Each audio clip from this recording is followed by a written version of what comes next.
garlic chili oil. Ito po ay na-blend na. Pre-blend na chili at garlic. At nilagyan ko ng konting oil. Ilalagay na natin dito.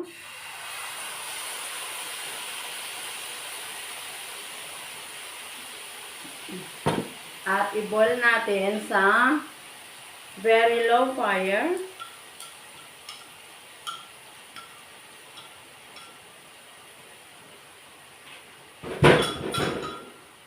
Dagdagan po natin ng oil.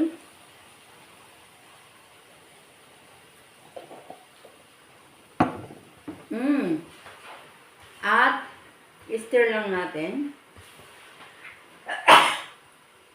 Wow, ang tapang talaga.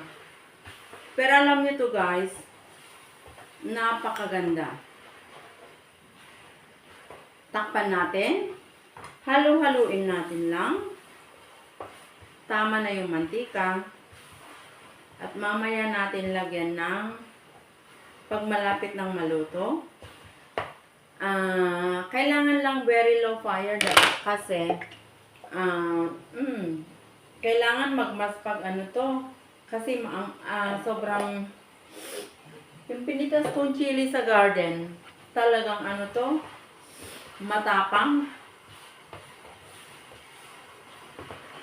By the way guys, yung chili nilagyan ko ng garlic, i-blend lang, ilagay lang sa blender, halu-haluin, takpan in a slow fire.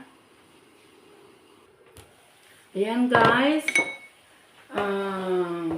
I think it's okay na. Lagyan natin ng 2 tablespoon ng vinegar para hindi masira yung chilies. Ayan, ilagay na natin. Ang tapang talaga guys. At lagyan natin ng 1 tablespoon, mga 1.5 tablespoon ng oil. Wala kasing hoisin sauce, kaya ang ginamit ko is oyster sauce, pampalasa. At halong-haluin natin guys hanggang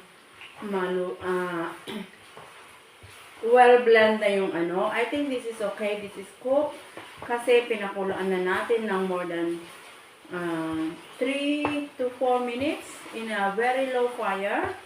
Nakita nyo ang texture guys, ang anghang.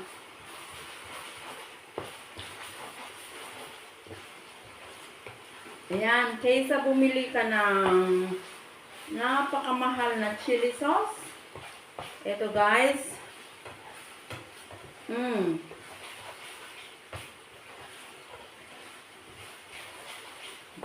kita nyo na guys, nag-iba na ang texture. I-focus ko sa camera para makita nyo.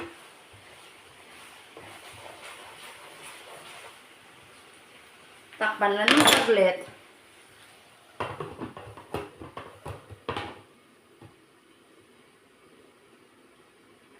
And guys, tingnan nyo na. Ayan. Okay na yan guys. Kasi nakita nyo yung kulay. Cook na. At kailangan lang talagang maraming garlic ang ilagay. Ayan. Patayin na natin ang apoy. At yan, luto na guys. Ayan. Happy chili sauce! Happy eating chili sauce!